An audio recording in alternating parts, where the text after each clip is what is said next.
संत तेची संत तेची संत तेची संत तेची संत ज्यांचा हित विठ्ठल ज्यांचा हित विठ्ठल ज्यांचा हित विठ्ठल ज्यांचा हित विठ्ठल ज्यांचा हित विठ्ठल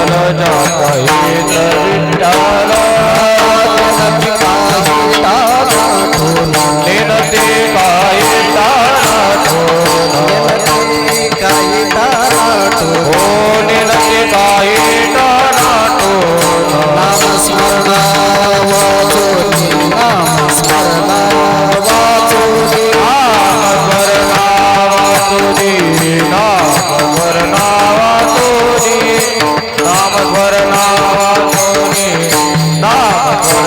वाचोनी काया वाचानी मनी काया वाचानी मनी आली चिंतनी डुलती आली चिंतनी डुलती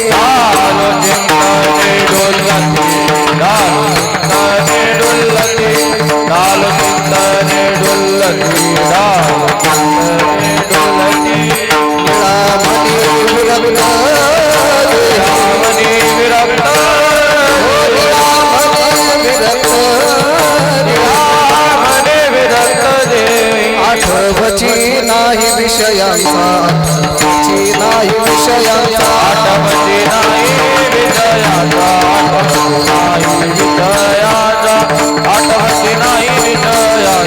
आठवची नाही विजयाचा काय ताना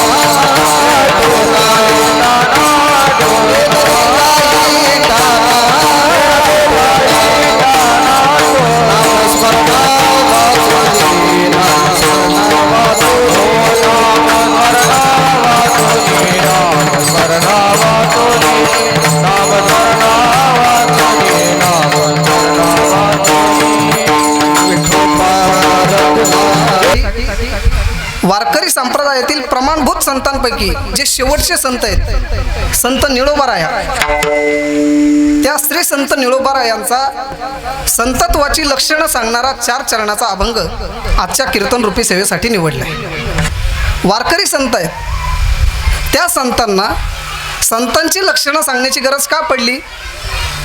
त्याचं कारण असं आहे, कलियुगी घरोघरी संत झाले फार. कलियुगात फार संत झालेत ना, मग यातले खरे संत कोणते आहेत आणि संतत्वाचा आव आणणारे भोंदूक संत कोणते आहेत हे समाजाला कळालं पाहिजे, म्हणून संतांची लक्षणं सांगितलेली. विठ्ठल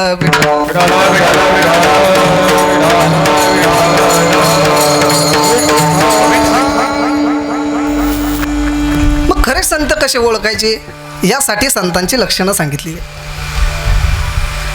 बघा तुम्ही, बऱ्याच वेळेला काय होतं, व्यवहारामध्ये सुद्धा चलनी नोटा ज्या असतात आपल्या 500च्या असतील, सगळ्यात मोठी नोट 500चीच आहे, कारण 1000च्या 2000च्या बंद झाल्या. 500चीच नोट सगळ्यात मोठी. मग काही वेळेला काय होतं, व्यवहारामध्ये खोट्या नोटा आणल्या जातात. मग त्या खोट्या नोटा एकदा की व्यवहारात आल्या की त्या खोट्या नोटांमुळे ग्राहकांची, व्यापाऱ्यांची मोठ्या प्रमाणात फसवणूक होते. आणि खोट्या नोटांमुळं ग्राहकांची, व्यापाऱ्यांची जर फसवणूक झाली तर अर्थव्यवस्था ढासळते आणि आपल्याला बऱ्याचशा गोष्टींचा सामना करावा लागतो. अनेक संकट आपल्याला झेलावी लागतात. अर्थव्यवस्था ढासळायला लागली की मग जे अर्थमंत्री असतील ते देशाच्या समोर येतात आणि आपल्याला सांगतात की बाबांनो, व्यवहारामध्ये खोट्या नोटा यायला सुरुवात झालेली आहे, तुम्ही या खोट्या नोटांपासून सावध राहा. मग खोट्या नोटांपासून जर सावध राहायचं तर खरी नोट कशी आहे माहिती पाहिजे ना. बरोबर आहे की नाही? माझं बोलणं तुमच्या लक्षात येत आहे ना? खोट्या नोटीपासून जर आम्हाला सावध व्हायचं असेल तर खरी नोट नेमकं कशी हे आम्हाला माहिती पाहिजे ना. मग त्यावेळेला ते अर्थमंत्री आम्हाला खऱ्या नोटीचे लक्षणं सांगतात. काय लक्षणं सांगतात? खऱ्या नोटीवरती गांधीजींचा चेहरा डाव्या बाजूला आहे, मला माहीत नाही पण आता सांगतो मी, डाव्या बाजूला आहे. आणि खोट्या नोटीवरती उलटं दाखवलेलं आहे. किंवा खऱ्या नोटीवरती अमुक अमुक नंबर असतो, गव्हर्नरची सही असते. अशी खऱ्या नोटीची लक्षणं त्या ठिकाणी अर्थमंत्री आम्हाला सांगतात. आणि मग त्यावेळेला काय होतं, आम्हाला खऱ्या नोटीची लक्षणं माहीत झाली की आम्ही व्यवहारात गेल्याच्या नंतर आम्हाला जर एखाद्यानं 500ची नोट दिली तर आम्ही काय करतो, ती नोट अशी वरती धरून बघतो. अर्थमंत्र्यांनी सांगितलेली लक्षणं या नोटीमध्ये जर जुळली तरच आम्ही त्या नोटीचा स्वीकार करतो, अन्यथा ती नोट आम्ही घेत नाही. ती नोट आम्ही त्याला परत करतो. तसं कलयुगामध्ये जरी फार संत झालेले असले तरी खोट्या संतांकडून किंवा असल्या भोंदू बाबांकडून आम्ही आमच्या जीवनाचा नाश करून घेण्यापेक्षा खऱ्या संतांची लक्षणं नेमकी काय आहेत हे आम्ही समजून घेण्याकरता आजचा अभंग कीर्तन रूपी सेवेकरता निवडला.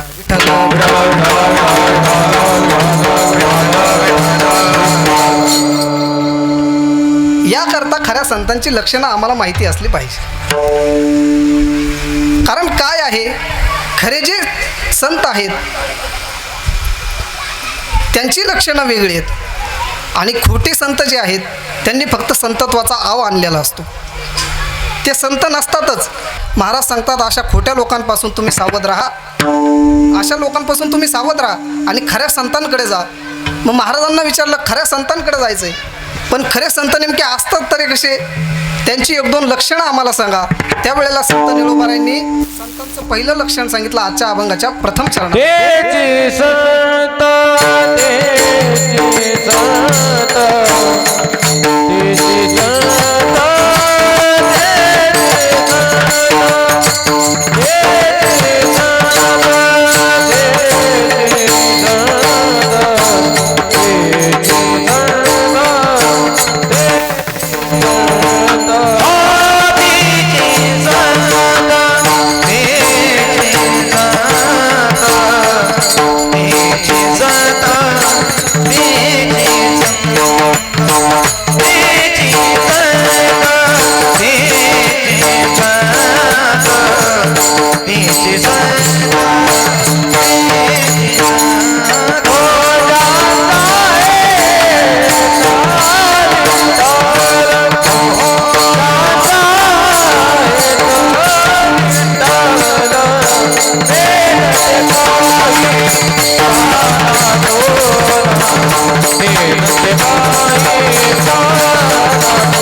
आमच्या या गुणवान मंडळींकरता एकदा जोरदार टाळ्या होऊ द्या. महाराज सांगतात तेची संत तेची संत, ज्यांचा हेत विठ्ठल. खऱ्या अर्थानं ते संत आहेत बाबांनो ज्यांच्या जीवनाचा हेतू पैसा कमवणं नाही, ज्यांच्या जीवनाचा हेतू समाजामध्ये मान प्रसिद्धी हे प्राप्त करणं हे त्यांचा जीवनाचा हेतू नाही. त्यांच्या जीवनाचा हेतू फक्त आणि फक्त विठ्ठल भगवंत आहे. काही वेळेला काय होतं बघा, हेतू चांगला असतो पण काम वाईट असतं. काय झालं, एका माणसाची गाडी चिखलामध्ये फसली, जंगलामध्ये निर्जन स्थळी होता तो, आणि गाडी फसल्याच्या नंतर डोक्याला हात लावून तो बाजूला बसला आणि 2 जण त्याच्याजवळ आले. त्यांनी विचारलं काय झालं. यांना सांगितलं बाबांनो अरे एकटाच चाललो होतो, रस्त्याने माझी गाडी चिखलामध्ये फसली. यांनी सांगितलं काही काळजी करू नका, आम्ही तुमची गाडी बाहेर काढायला मदत करतो. आणि आम्हाला दोघांना 500-500 रुपये द्यावे लागतील. ठीक आहे म्हणे, पैसे देऊन टाकतो. त्या तिघांनी मिळून गाडीला धक्का मारला, गाडी चिखलाच्या बाहेर काढली. त्या ड्रायव्हरनं दोघांना 500-500 रुपये दिले आणि त्यांना विचारलं की बाबांनो, अरे एवढ्या जंगलामध्ये तुम्ही दोघंच जण काय करता, नेमकं पोटा पाण्यासाठी काय करता? त्यांनी सांगितलं, बाबा मी हेच काम करतो. एखादाची इथं गाडी फसली की त्याची गाडी बाहेर काढून देण्याचं काम आम्ही करतो. यानं सांगितलं, चांगलं काम आहे. पावसाळ्यामध्ये ठीक आहे हो, लोकांच्या गाड्या चिखलात फसणार आहे, पण उन्हाळ्यात तुम्ही काय करता? यांनी सांगितलं, आम्ही पाणी सोडतो. म्हणजे त्यांचं काम चांगलं आहे पण हेतू वाईट आहे. तसं संतांचं कामसुद्धा चांगलं आहे आणि त्यांचा हेतूसुद्धा चांगला आहे. संत म्हणतायत, तेची संत तेची संत, ज्यांचा हेत विठ्ठल.